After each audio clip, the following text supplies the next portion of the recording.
Well, hello, everybody. Welcome to Economics with the Honorable David M. Walker, the former Comptroller General of the United States. And today we're going to be discussing a very important topic that's going around the world, and that deals with the war in Ukraine, which is subject of a show that we actually have run twice a week on the network. We're going to also discuss NATO, but right now I'm going to bring in the panelists, then I'll bring in the Honorable David M. Walker, the former Comptroller General of the United States. First of all, on the panel, we have hailing from Dhaka, Bangladesh, is Dr. Sharif. Dr. Sharif, welcome to a very important topic panel discussion regarding NATO and, of course, the Ukraine. Also on our panel, we have from Washington, D.C., we have Dr. John Lockwood, who is is actually an expert in U.S.-USSR relationships out of Washington, D.C. Then, of course, the host of Russia, China, Ukraine, we bring in Sasha Starr, who is originally from the Ukraine, Odessa, Ukraine. Then from Australia, we bring in Shaquille Latmer from Down Under, who's also the president of the Pacific Rim Council. And then in the United States of America, we have Kimberly Calhoun, who's also the president of the Pod TV network. And then, of course, from Washington, D.C., we have the Honorable David M. Walker, the former Comptroller General of the United States of America, to discuss and highlight his view on this very important topic, which deals with NATO and the Ukraine. So, David, I'm going to start with you because I don't know what your time frame is. Frankly, I don't even know what city you're in right now. What are your thoughts about NATO and Ukraine? First, I'm in Manchester, New Hampshire. Okay, I've been there. Ground zero for politics. And at 5:15 this evening Eastern Time, No Labels, of which I'm one of the national co-founders, will unveil its common sense agenda for America, and it will lay out its position on 30 issues of concern to the American people and a proposed way forward. And I encourage you to take a look at it. It's either going to be on C-SPAN Live or it's going to be at nolabels.org live. And so I'm here for that. But let me talk about the subject today. As you know, Ukraine is at war. Under the charter of NATO, no country who is at war can join NATO. I think there is broad-based agreement that once the conflict is over, then a pathway for admission for Ukraine to NATO is appropriate. But I use the words broad-based agreement. It has to be unanimous. And it is not yet clear whether every country, including some countries who I won't mention, who have been problematic at times in the past, will agree to that. Secondly, it's also not clear when and how the Ukraine conflict is going to end, and so how long it might be before they can even be considered for membership. Now, here's what's interesting. This weekend, on one of the major national news programs, political news programs, Mike Fitzpatrick, who is a Republican in Pennsylvania, a former FBI agent, co-chair of the Problem Solvers Conference, which is supported by No Labels, suggested that maybe a way forward might be to accelerate NATO membership for Ukraine with an express exclusion from Article 5. And Article 5, as you know, says an attack on one country is to be on every country. So his idea is that maybe we move faster to admit Ukraine to NATO if there can be unanimity on that point, with the express exclusion of Article 5 unless and until this conflict is over. So, whether or not that's viable or not, I don't know. But under the current charter, if you're at war, you're not eligible for membership to NATO. And Ukraine also wants to become a member of the European Union and the economic zone. And Putin has already said publicly that he doesn't have a problem with that. But his red line allegedly is NATO membership. So those are just a few opening remarks. I look forward to hearing what others have to say. I'll stay with you as long as I can, but I can't stay with you for the full hour. Okay, Can I just ask you a quick question on that, Dave? Just in relation to NATO membership, and you said that it has to be unanimous with all the members. Right. Is there any influence exerted by allies? So, for example, Australia is clearly not a member of NATO, but we're a very close ally of NATO. Do those other countries, I think Japan is another one, do those countries have any say or influence over how NATO makes its decisions, or are they just basically on the sidelines, or what's the process there? Officially, no. Practically, but the real issue is there are certain countries in the past, one of which is Turkey, one of which is Hungary, but they're not the only ones. So the real question is that, can you get unanimity even along the ways that Representative Fitzpatrick suggested, which is let's put them on a faster track with an exclusion of Article 5. But again, at some point in time, I think one of the things we're going to want to talk about is how's this conflict going to end? And just on the European Union issue, we know that Nigel Farage, for example, has lambasted the EU Parliament for poking the bear, is what he said in relation to EU membership of the Ukraine. I wasn't aware that Putin said that he had no problem with that. Is there a part of the Ukraine, the impression that I had, is there a part of eastern Ukraine that doesn't want to be part of the EU? Is that part of this conflict, or is that sort of been resolved, or what's your general impressions of the situation? Well, first, Ukraine is one country, despite the assertions of Putin. Putin does not recognize Ukraine as a separate country. In particular, he recognizes certain eastern parts of Ukraine, and the portions that connect to Crimea are more Russian-oriented than Ukrainian-oriented.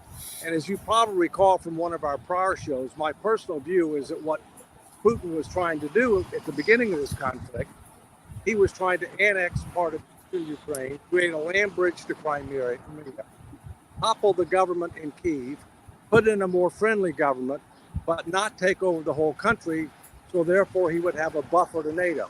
I've never felt for a nanosecond that Putin had any intention to invade a NATO country. After his experience in Ukraine, we can see that the vaulted Russian military is nothing like they claimed it to be. So, but the real question is, how's it going to end now?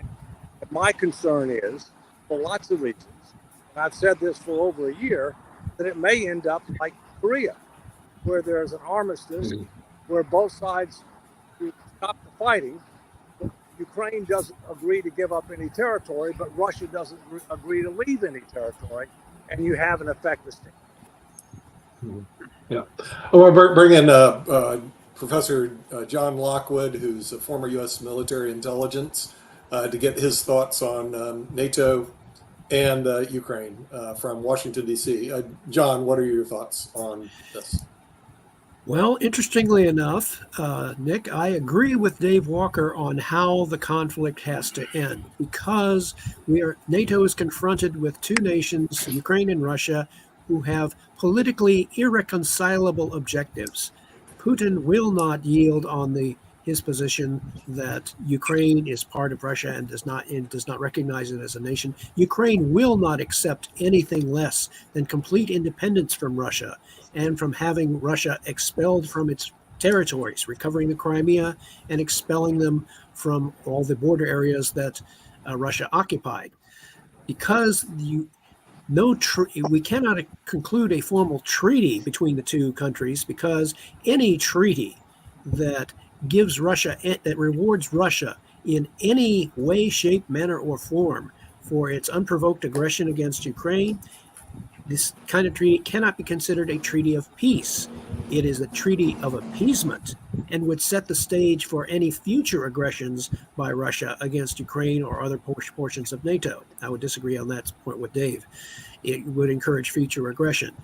The only path forward, and it's a narrow one, would be for Ukraine to achieve operational victory against Russia by expelling them from the Crimea and expelling them from all the border regions, and it will decide that will set at least the minimum standard for a ceasefire, a theater-wide ceasefire, and armistice. Again, as Dave said, similar to the situation in Korea, not a perfect solution, but the only one that we can realistically achieve in the near to intermediate term. Okay. Nick, We're going Nick, to let me jump back in for a second. bring in. Let's go back to 2014. In 2014, Russia took control of Crimea. Despite the existence of the Budapest Agreement, where the UK, the US, and Russia agreed to provide security to Ukraine if they gave up their nuclear weapons. Obviously, Russia didn't honor that. It took control of Crimea, and the US and the UK did nothing. So this situation really started back then. And, you know, that's just another example of documents that aren't formal treaties really don't mean very much. Mm-hmm. All right, we're going to go now to Dhaka, Bangladesh, and see what Dr. Sharif has to say regarding this issue, because it does affect people around the world, and I'm sure it affects the people in Dhaka as well. What are your thoughts about the Ukraine situation with Russia, Dr. Sharif? Okay, thank you. Thank you. First, I would like to give thanks to Professor Nick Palveda, Madam Kimberly, to inviting me in this forum. This is very important, and for me, Professor Dave, like a mentor, I can learn a lot of things from his LinkedIn profiles and on many interesting things I'm learning for developing the economic activities. I just want to share one thing because I have to work with the grassroots people around. Hello. Go ahead.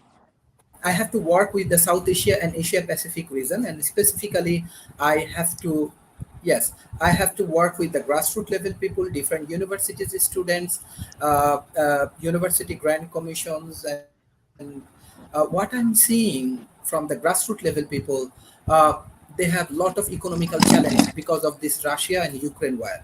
First of all, country like Bangladesh, they have heavily dependency on energy, on Russia and Ukraine. Then the agricultural issues, we have heavily dependency on that. In that particular issues, I find that our price going very up. All of the things price go very high, and the mass people, they are feeling a lot of trouble in South Asia. And our government trying to solve these things, but it's quite difficult for them to solve these issues because, you know, the small country, the emerging economy, they're heavily depend on G20, developed nation, USA economy and everything. So Russia has to stop this war as early as possible.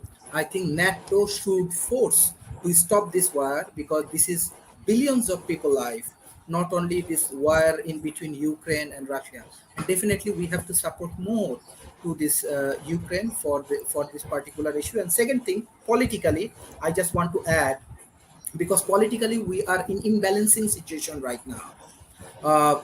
We have USA, we have Russia, we have China. For a country like Bangladesh, a small country, they are facing a lot of trouble. We have election soon, this coming January and February next year, we have elections. USA, many diplomats, they visit our countries and many more things happening. Now the small country, their economical issues has a problem. Their political improvement or democratical application has challenge. Third, who will be the global leaders for the community? That is the questions. I think the world has too much challenge right now, but I believe you people are knowledgeable, you are experienced, you have ability to raise voice for the global community because you are the global leaders. So you can help the billions of people from emerging economy. You know that South Asia, Africa and South America, we have 54% communities and all of them are young and we are in trouble. We have to work together. Okay, we're going to now bring in Sasha Starr, who is actually from the Odessa area, who can give us some insight. Also is the host of the TV show, very popular, Ukraine, Russia, and China. What are your thoughts about this movement with Ukraine and NATO and perhaps even the European Union? Okay, a few things. Number one, let's look at this war from the point of view of Russia, then Ukraine, and then NATO and United States. Russia. Russia wants to, under Putin, of course, wants to rebuild its empire by taking over control of all its former Soviet Union's territories, including Ukraine, later on Baltic states, and then if everything goes all right, then Poland, Romania, and other East European countries will be next targets. From Ukrainian point of view, Ukraine is all they want actually is to free their territory from Russian aggressors, uh, become member of NATO and European Union. Actually, I think this October will be next big meeting about Ukraine joining European Union. Finally, NATO and United States. Um, they have their own interest in this conflict, and for time being, it coincides with Ukrainian interests. NATO and US interest is to weaken Russia as much as possible, at least to a degree that for next foreseeable future, say 50, maybe even 100 years, they will never ever start attack against any neighboring country. In this case, of course, NATO and United States are interested to help Ukraine to achieve their objectives if possible. Maybe it is not possible. Maybe we are underestimating Russian strength, Russian army with all their mistakes and misery and recent upheaval of certain generals and so on. But they still have 4 times as many people as Ukraine. They have still remains of the army, the technology, the weapons, and so on. So to crush Russia is extremely difficult.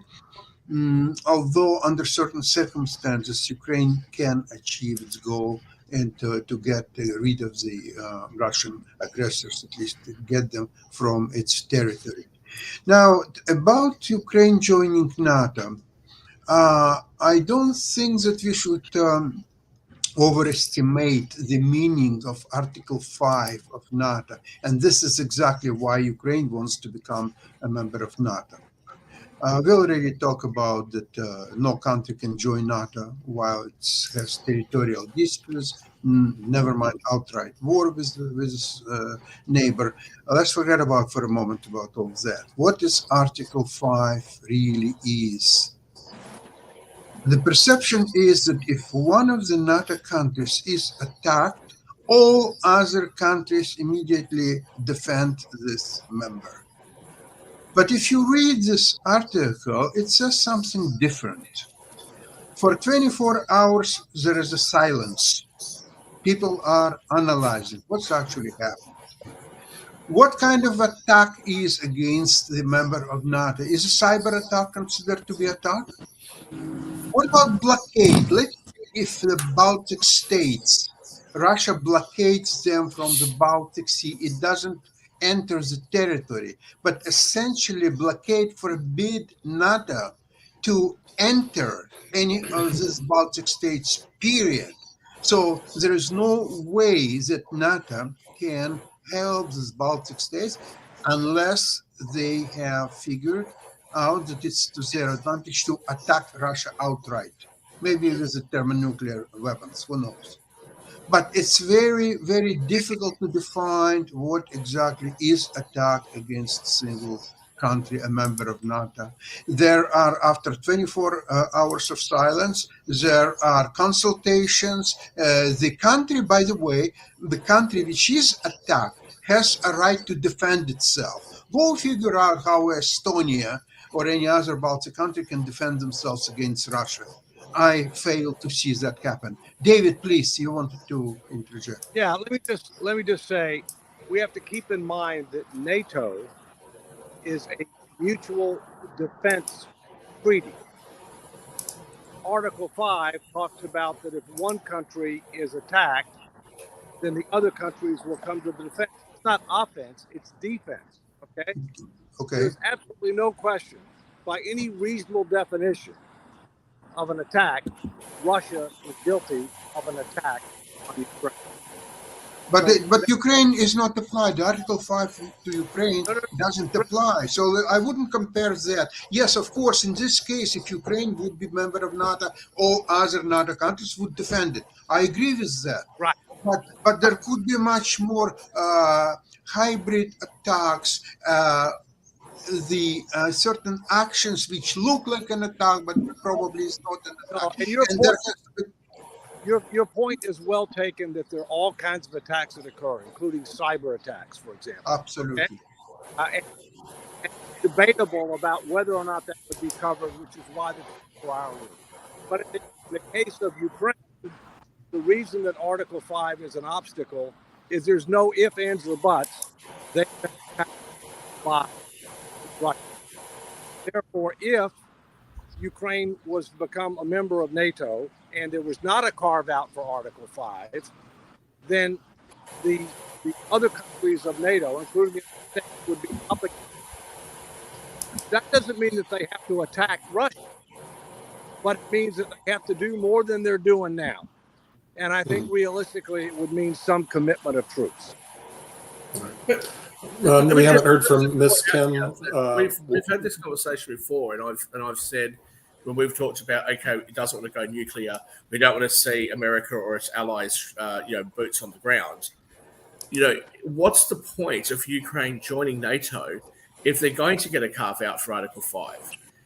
Clearly that's not the case with Finland or Sweden, who's remained neutral all these years. Denmark, I think, is another one where their memberships have been rushed through this year and last year. If we're going to say NATO membership should be available to Ukraine, why would we do that and then not defend them? What's the purpose of that? And just on that note, we also know that there's a number of countries around the world that are continuing to do trade with Russia to their benefit, because we've seen a mass exodus of very wealthy people in Russia who don't want to have be subject to trade restrictions. We know that the United States, approximately 30% of the world economy is currently under sanction by the United States and its allies. Do we run the risk on a geopolitical and worldwide political space? Do we run the risk of alienating Russia and giving them the opportunity to make alliances with countries that are hostile to us and actually strengthen those relationships? Is that going to be a problem? In the absence of David M. Walker, perhaps Jonathan Lockwood, you could perhaps answer that. He's throwing the grenade to you, Dr. Lockwood. You're muted. You're muted. I think he wants to know about what they call the mutually assured destruction, or the MAD policy. Well, as I said, the two questions are, do we strengthen Russia by allowing it to continue to build relationships with other countries that we in the West have sanctioned, which is approximately 30% of the world economy? And also, if we're going to contemplate giving the Ukraine NATO membership, doing so whilst excluding Article 5 from that membership, what is the point? Hey, Ukraine, you're a member of NATO. If any of us get attacked, you're expected to contribute to our protection. But if you get attacked, we're not going to contribute. What sort of deal is that? Well, not a very good one. But one of the things that I proposed on the Ukraine show several times is that one of the things that, as soon as we get to a point where we have an operational ceasefire or an armistice, one of the things that NATO and the U.S. should do is construct a global ballistic missile defense system designed to neutralize the nuclear arsenals not only of Russia, but also of China, North Korea, or other potential nuclear aggressor nations. The reason I say this is because, based on my research into the Russians' perceptions of U.S. strategy and the factors which influence it, the one thing that has emerged from that research is that the one thing that the Russians fear more than anything else is they fear the potential of American technology to neutralize the one thing that makes Russia a great power in their own perception, their nuclear missile arsenal. Gorbachev, back in April 1985, got a report from the KGB on the U.S. SDI system, the Strategic Defense Initiative. And the KGB assessment was that the U.S. would eventually be able to block 90% of Soviet missiles in a first strike, and there was no way that the Soviet Union could keep up with this capability. Now, I ask you, at that time, nobody thought that the U.S. was going to have a capability for blocking 90% of Soviet missiles. The point is, the Russians believed it, and they acted on that belief. And that was that belief which caused them to indulge in expenditures which eventually bankrupted the Soviet Union, attempting to counter what was in effect a phantom SDI program. Yeah. So Let me I'm jump saying in 'cause now, I've got to go. Okay. say again. Look, the bottom line. Broadcast yourself. I don't think that Ukraine's going to get in until the and that's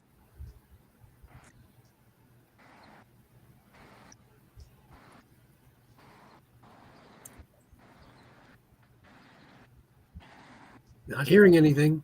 I Yes, think we're he's in experiencing a with issues technical and everything. difficulties. Hey, Nick, I've got a question for Sharif, and if David can get in later on, if he comes back in and everything. But from a standpoint, and Sasha may have some thoughts about this as well, but from a standpoint of the rest of the world, a lot of the rest of the world, in my opinion, is looking at allies, or people that can help them as they are building up. That's why I think that personally Bangladesh and other countries are going toward Russia and some other countries like China that we may see as enemies here in the West and everything, but they are looking at the survival standpoint. So what argument would you give to them to veer away from that? Because I think most of these countries are trying to be developing, they're trying to build up their own infrastructure. So they're going to go to the people that can help them build up their infrastructure the strongest. And if that's going to be Russian oil, or that's going to be a number of other things, they are going to do that. And that's just my opinion, but Sharif may have a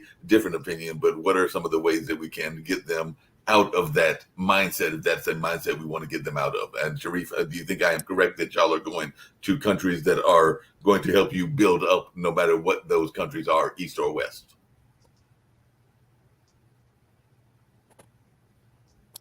I think Dr. Sharif is also frozen up, unfortunately. Mark, you're scaring all the guests. I I scared know last week. My it's question, all you frozen. scared this one. Okay, Your question. so here's what you do, Mark. When you have the serious, real tough question, and it's like a grenade, toss it to Dr. Lockwood. He's an expert in this area, so he can help answer how these countries play both sides of the barrel. Dr. Lockwood. Well, the United States has had to play both sides of this equation simply because we did not really anticipate, we partially, the intel community anticipated the possibility of Russia attacking Ukraine, but they did not anticipate the success that the Ukrainians would have in stopping the Russian attack. They thought if they attacked, that Russia would pretty much easily overrun Ukraine. And when they did not, and the opportunity arose for the U.S. to provide aid, we began incrementally providing aid along with the other Western allies. And now we have the Ukrainians mounting a counteroffensive, which is slowly making progress, not as decisive as they would like, but it is a different situation than we had anticipated prior to the beginning of this war. And so now you have the possibility of Ukraine actually achieving an operational victory, which could make an armistice possible. But again, this all hinges upon the success of the Ukrainian counteroffensive and whether it is able to gain back the lands that it had lost. So now the U.S. also has to weigh in the fact that they have drained their reserves of weapons that they had in peacetime, and it's going to take several years to replace those weapons. And so in case we had to supply more weapons, we would eventually have to go with lower quality weapons rather than the top of the line technology that we've been supplying up to this point.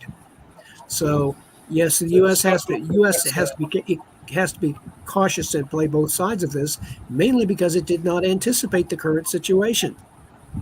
Jonathan, just a comment about one Please, thing. Cyrus. Today in the morning, I've heard the General Wesley Clark commented on Ukrainian offensive against Russia.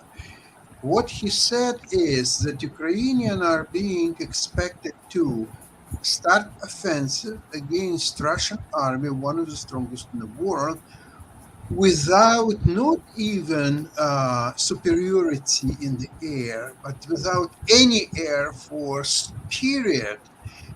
He said that it would be a crime expecting United States start of one of its attacks in a past or probably in the future just as well, without first achieving air superiority. So in fact, US and NATO are not allowing Ukraine to get not any superiority in there, even parity in the air. Effectively, what they're saying is, okay, you want to learn how to jump in a swimming pool? Please go ahead. Here is a swimming pool. Yeah, it's true, there is no water, but you still learn how to jump. And once you will learn, then we will give you a water in the swimming pool. So what they're saying is, okay, the F-16s will be available and will fly into Ukrainian airspace, say around February, March next year. But you still continue your attack. You attack, and there are 200,000 square kilometers are being mined. Already 20% of all Leopards that were transferred to Ukraine, they've been destroyed. So by negotiating about sending the Leopards and then later on Abrams tanks, they get several months, 6 to 9 months, a lead time to Russian army to prepare for these tanks, and Russian prepared all their weapons to neutralize and even destroy these tanks. Same thing will happen with this F-16s. Don't you understand that by giving Russia a year time to prepare, so Russians will prepare 10,000 of their stupid MiG-29, MiG-23, MiG-21, their inferior planes to F-16s. Of course, by the sheer number, 10,000 against 100, they will destroy all those F-16s in a matter of few days. So what's the point to do these delays and make that fits actually only in one consideration. US doesn't want Russia badly to lose this war. They want to keep balance of power. Here is Ukraine, here is F-16s, Russia. Ukraine will get F-16s. Get ready for that. Okay, Russia, are you ready? Ukraine, here is F-16s. Go ahead, attack, and so on. This is so-called funny war, which was in 1940 between Britain, France, and Germany. That's what it reminds me. It sounds like that and everything. I Dr. think- Sharif I said think he didn't. I think One there's a second, valid Dr. Sharif said he about didn't the get to weakening- my question and everything. Mark, I was waiting. I think there's a valid point about the weakening of US military supplies and its allies' military supplies. But I just want to bring the question back to what I asked before about the economic impacts of this. If Russia is under sanction and 30% of the current world's economy is also under sanction, what is our long-term economic plan here? Because we run the risk that if we just simply cut off Russia from trade with our countries, that they're going to form alliances with, for example, we talk about the BRICS, they're going to form alliances with other countries. Is there going to be an economic repercussion for us if we don't make plans for how to address Russia and those other countries that are perhaps hostile to us, and the weakening of military supplies? What do we do in Taiwan? So there's some real issues here that are past just the military intervention in these regions. Shaquille, Russia was a very active member of BRICS well before the war with Ukraine started. Russia works for several years with China, but together with other BRICS countries, to undermine US dollar, which is the cornerstone of US power and dominant position in the world. So, what is changing now as the war of Ukraine is progressing in attitude of Russia? Absolutely nothing. That's not Russia well, is that's not the hostile point to that that's not the point that I'm making, Sasha. What I'm saying is, long term, let's say that we are able to be successful in military intervention, economically speaking, which is intertwined with politics, which is eventually intertwined with military action. Economically speaking, over the long term, if we don't do trade with Russia and if we force them out of the Western economy, not only will they increase trade with BRICS nations, but potentially they'll increase trade with other nations. And it is something that we really need to know. 30% of the world's economy is currently under sanction. So there is a massive percentage of the world's population and a very large percentage of countries that currently have some level of animosity or hostility towards us in the West. What economically is our plan here? That's something that what we're are you not really proposing, talking about. Shaquille? What's your proposal then? I'm not. I didn't make a proposal. I asked a question. What No, is No, no, what is that, hold on a second. Shaquille and Tasha, that actually alludes to the question that I was asking, and I'll rephrase the question now. I was asking Sharif, because Sharif is in Bangladesh. Bangladesh is definitely reaching out to, as he just mentioned earlier, get Russian oil and get other oil from countries that they are trying to build up their economy. They are a developing country and all in that space. So, from the perspective of somebody that is here in a lot of these countries, because I think some of his students are from Brazil. He's definitely in Bangladesh. What is their, for lack of a better term, end game and everything, and how are they going to achieve that? Because it does seem to me that that is the elephant in the room, is how the third world countries and the second world countries are, one, seeing the war, and I'd love to hear Sharice's thoughts about this, as how they are seeing the war between Russia and Ukraine, and also what they are seeing as their global mission or their global goal and everything. So, Sharif, you're an educator. So, what is your thoughts about, one,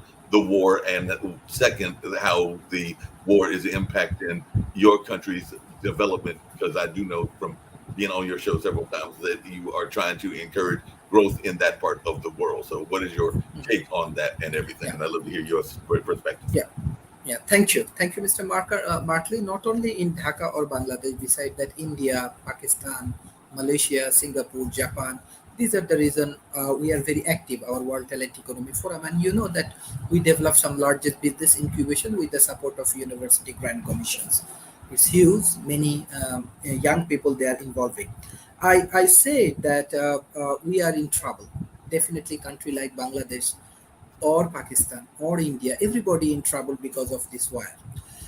Economical trouble because everybody has to live. Then now price go very high. Second things, energy. Energy is a massive problem for everyone. So what I'm doing in my business incubation, you know that I'm general chair for Nikola Tesla Technologies, and we are bringing Nikola Tesla innovations and everything in Bangladesh. So with the help of the local ecosystem, we have many talented people with some engineering universities, and with the help of ADB and World Bank, we are developing different alternative solutions for survival. It's energy solutions we are developing based on Tesla innovations. We are innovating different kind of things based on social innovation. You know, Dr. Mohammed Yunus, he's a Nobel laureate and he win Nobel Prize for microfinance. So country like Bangladesh, our major economical strength actually grassroots level people and the microfinance. I know that all of you have a very good understanding about that.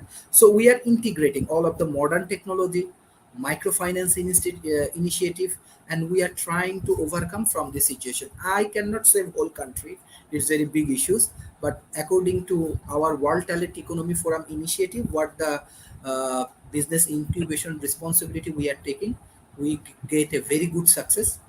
And our entrepreneur, I want to say social entrepreneurs, even though in this economical challenging situation, they are in survival conditions. So my plan, I want to develop 15,000 entrepreneurs in emerging economy. We are getting a lot of support from around the world. I want to give thanks to everyone, even Mr. Homestoner. I think we get this network from Port TV. He visit Bangladesh with his friends. He go to Prime Minister office. He go to different university. He visit economic zone. So things is that, look, the developed nations, the big country, they have opportunities to solve many complex problems around the world, and they can make business. This is not a problem. But with the help of war, by killing people and making all of the noise and creating problem around the world, how they are doing these things, especially I want to say Russia doing desperately wrong things. I think this is right time. All of the people from around the world, we should stop this kind of initiative, and we have to protect ourselves, and we have to find out who will be the global leaders. What is the role of the global leaders? I do not find the global leaders has empathy, sympathy, and good leaderships is a major problem right now. That's why for my student, I'm training themselves how to be a good leaders. In Singapore, I'm training themselves how to be a good leaders. So let's see how And, we can and work Sharif, together. Sharif, I will say to you, obviously, I'm the president of the Pacific Rim Chamber of Commerce. Holmes is the chairman of that Chamber of Commerce and the Pacific Rim Pacific Rim Business Council. We do spend a lot of our time dealing with developing countries and trying to promote trade, trying to promote entrepreneurship. And I think that when we come in, we're able to assist by dealing with government leaders. As you said, Holmes spoke to the Prime Minister. I've spoken to presidents in Africa. And this is a really important thing that we do, is to try to encourage there to be more trade, encourage there to be great development and entrepreneurship in those developing countries. It's something that we love being a part of. But it is unfortunate there are some processes in developing countries which holds them back. We try to provide as best as we can some Western knowledge and economic knowledge to try to improve those conditions. So that's something that I hope we're able to continue to do in your region. Well, I got to. I have a proposal. I have a proposal. Let me just add a couple of minutes here, 2 minutes Okay, before I head out. But I think this has been a very interesting discussion. And, for me, I think what's very confusing is that, I think Shaquille Latimer has actually brought up some very legitimate points. And I think that there are a lot of, I think a lot of this is going to be determined on what happens in the next year with the presidential elections in the U.S. Because I can tell you what's interesting is that even though the Democratic Party of the U.S. has always been not so strong on foreign policy, one of the reasons that Joe Biden says he wants to run again, when he was asked about Fareed Zakaria, by that question in an interview, the president said, well, the world is very disrupted. There's a lot of authoritarian leaders, and we have to fight for democracy, and we're committed to Ukraine. It's right now, 70% of Democrats are in favor of that position. Here's the deal. 80% of the Republicans, whether it's Trump or DeSantis as a nominee, are against that. They're saying we don't need to spend these billions of dollars in Ukraine. We need to worry about us home. So what's ironic is in the U.S., the Republican Party is leaning more towards focus on domestic issues and more of an isolationist policy. And I think that this is actually something that the world must look at. The final point I'll make is that I think the guy that's watching this very closely, who's trying to play both sides of the fence, is the Prime Minister of India, Narendra Modi. And, think about it. China's now at 0% inflation. They're not growing. I think Modi knows it. And he's trying to slowly position himself to be the number one economy in the world. And John Chambers, when he was in the United States with the Prime Minister, said that he predicted the next 5 years, India would become the number one economy in the world. So I think it's important for the U.S. to work a deal with India to say, look, let's give you alternate sources of energy so you move away from having Russia as an ally, because you can't be friends with Russia as they're killing Ukrainians and friends of the United States of America. But that's just my 2 cents. But make no mistake, Modi is getting very aggressive. And I agree with John Chambers. I think in the next 5 years, India will be the number one economy in the world. I think Modi is trying to make India a major superpower. And I think that's good for South Asia. Maybe it's not. But I think that's the elephant in the room that we're not talking about. Steve, can I just say to you, and I don't want to debate politics, but let me just say to you, you might find this surprising, but I'll actually come to Democrats' defense here. When it comes to Democrats and their foreign relations policies and what is perceived as sometimes being weak, I don't actually think that's the case. And I also think that people around the world, and especially people in America, pay way too much attention to which political party is going to be in the executive. The people that are in charge of military and intelligence, and I'm sure that Dr. Lockwood will say to you, these people are patriots that are dedicated to their country, they're dedicated to world stability. The advice that they give to presidents is impartial. They don't give advice along partisan lines. So I think that there's a lot of fluff that happens in election cycles where they tell people what they want to hear. But ultimately, I don't think that America will weaken itself under either Democrats or Republicans for the sake of politics. I don't think that'll be the case. In relation to India, I'm sure Dr. Sharif will tell you that whilst, yes, they have the potential to have enormous growth and be one of the world's greatest economies, there is so much bureaucracy over there, and there's enormous challenges that they have at the moment between minority Muslims and Christians versus the majority Hindus. And that has been a situation that has been inflamed in recent years. I think that India needs to be very careful how it proceeds. And I think that the United States ought to be very careful, and the West ought to be very careful in coming into that nation and empowering one side over the other. Maybe you're right. And I'll end with this. The former Prime Minister of Great Britain, Boris Johnson, just on CNN yesterday, that he supported U.S. policy towards Ukraine, whether it was Trump or DeSantis or Biden in the White House, that he would actually say that the U.S. is doing the right thing. And this was someone that was an ally of Trump.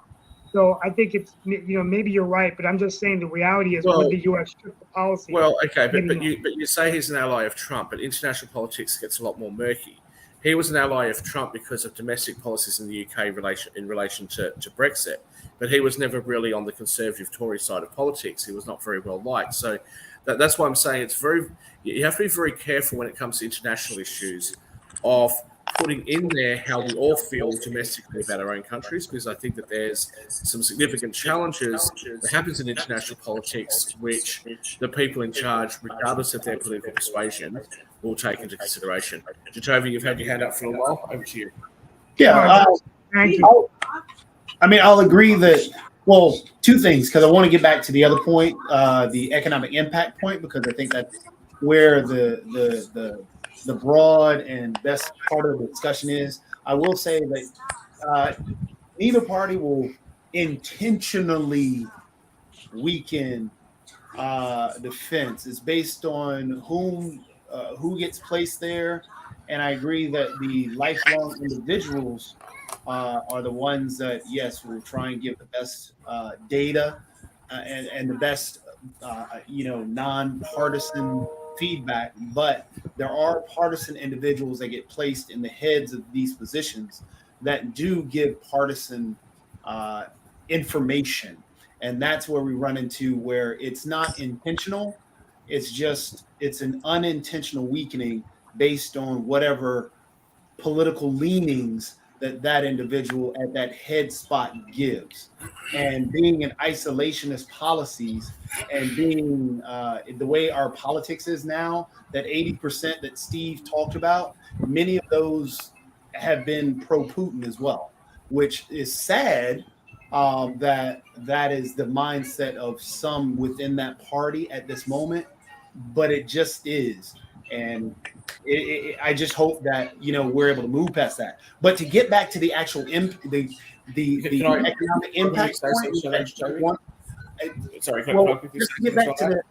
let me get my question out about the economic impact, because I think that's where you brought up a great point, and I think that's where our focus should be. It'll take me 5 seconds just to say this. In relation to what you just said about I would have finished already. I would have already finished. Let me just say this. In relation to military people being put there because of partisan things, remember that both sides of politics get their military advisors, the Speaker of the House, the Leader of the Senate, etc. So there's political things on both sides. I do trust the military to be impartial with their advice. We're not going to get into the political debate because we completely disagree on that point. But again, not completely disagree, I won't say that. But to get back to the economic endpoint where we can all agree on that's where the focus should be, Russia pulled out of that grain deal. I don't know if that was discussed earlier. And I would love to hear from Sharif and Lockwood, Dr. Lockwood and Sharif, about that economic impact based around just grain alone, because I just read a short article from NPR where Turkey is trying to patchwork a deal to help with Russia pulling out of that Ukraine grain deal. So how can I guess what we had all talked about playing both sides. Dr. Lockwood, how can, for example, I think Turkey is going to now have to play both sides, both with Russia and Ukraine, to help with that economic impact as wheat prices surge. Same thing with Sharif in developing nations. How will this really impact those developing nations? Because we all need food. Well, for one thing, the U.S. is being one of the largest food exporters in the world as well.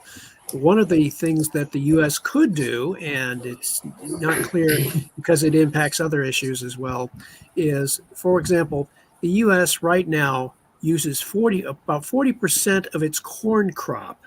Now, get this, corn crop to produce ethanol, which it puts into its gas tanks for it to consume as fuel, which, according to the climate change activists, that exacerbates the global warming problem. Well, this puts the global warming activists and others in a rather odious position, because if the U.S. wanted to alleviate or contribute to feeding more people around the world and alleviate the supply problem, they would stop using 40% of their corn crop and instead use that corn crop for food exports, which would greatly alleviate in a significant way food prices on the global market. Now, it's not the same thing as wheat, but it's certainly a contributor. Go ahead.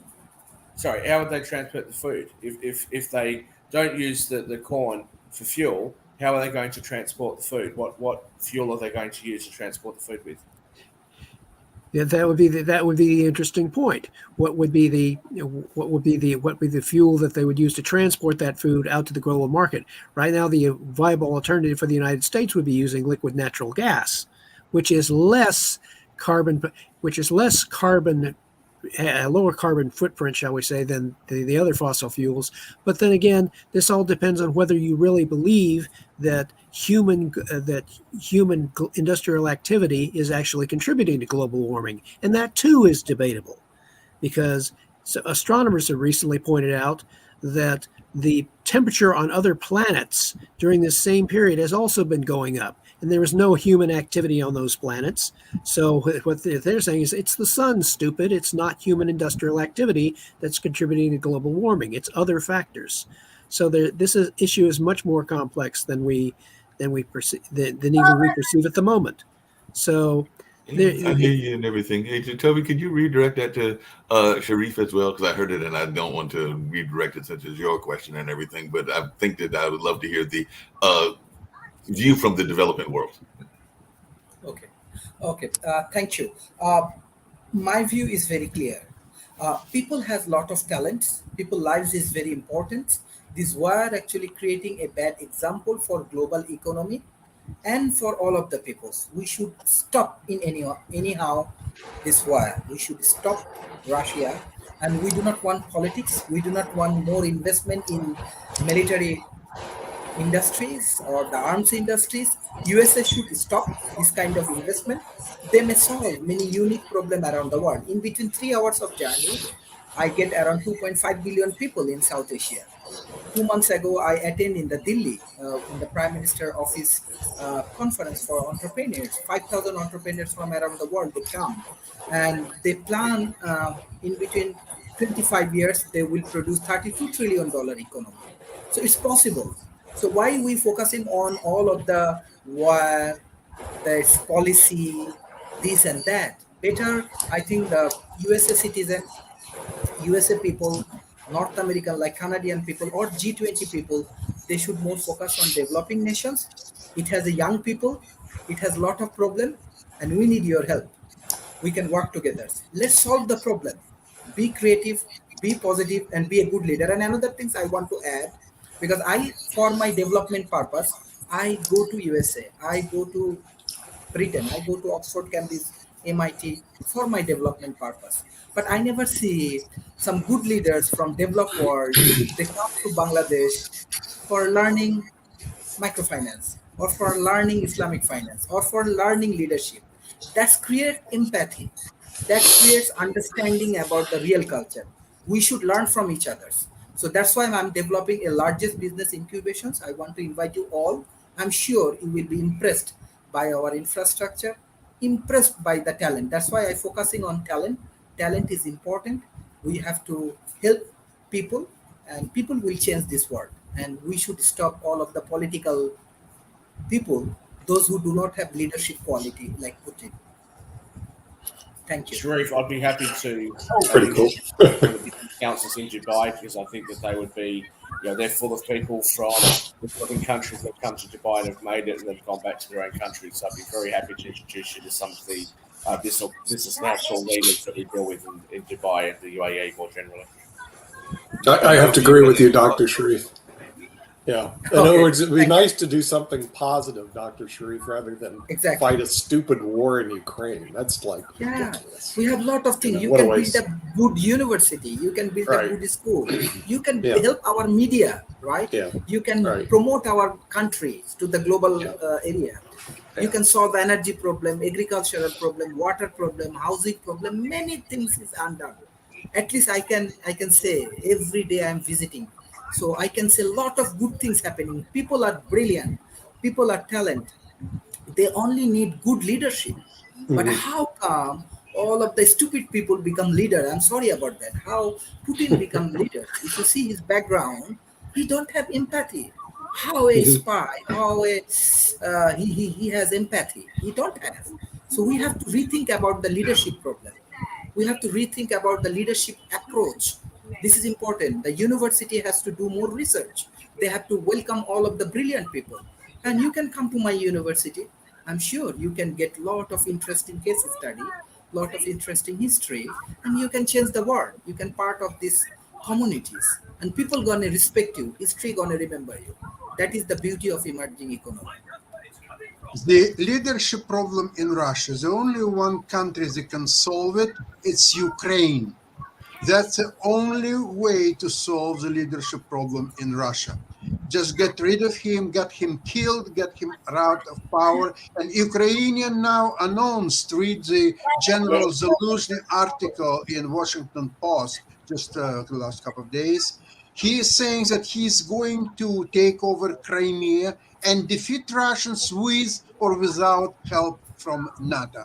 That's his goal, and Ukrainian army. Now, Ukraine, by the way, started to produce its own weapons, certain the missiles, and it going on, and more weapons Ukrainian will produce. And nobody will tell Ukraine, you can use these weapons on Russian territory, or you cannot use this, or you can use here and you can use there, but you cannot use over there. It's the same thing that when Germany attacked France, and France was trying to resist, somebody would tell France, well, you can attack Germans, only those who invaded your territory, but never ever even think attacking Germans on their own territory. You're never allowed to do that. That's what Ukraine now is faced with. Okay, you can kill Russians. Yesterday, 620 Russians were killed on Ukrainian territory. Small number, but it adds up every day. More and more and more Russians are being killed. And this is the goal of Ukrainian army today, to kill as many Russians as possible on its territory. It's a goal. It's not. Now they attack Crimean Bridge. Now Ukrainians are not hiding, because remember, several months ago they denied. Dr. Sharif, I think you see, Sasha is illustrating the essence of the problem here, in that in Russia and Ukraine, you have two nations who are locked in a death struggle, and they cannot possibly care less about global economic development or the needs of other countries. They are locked in on each other. And with that, we're going to lock ourselves out. We want to thank our international panelists and thank the Honorable David M. Walker for Economics Monday, our very important topic on Ukraine and NATO. And we'll see you next week. Bye-bye.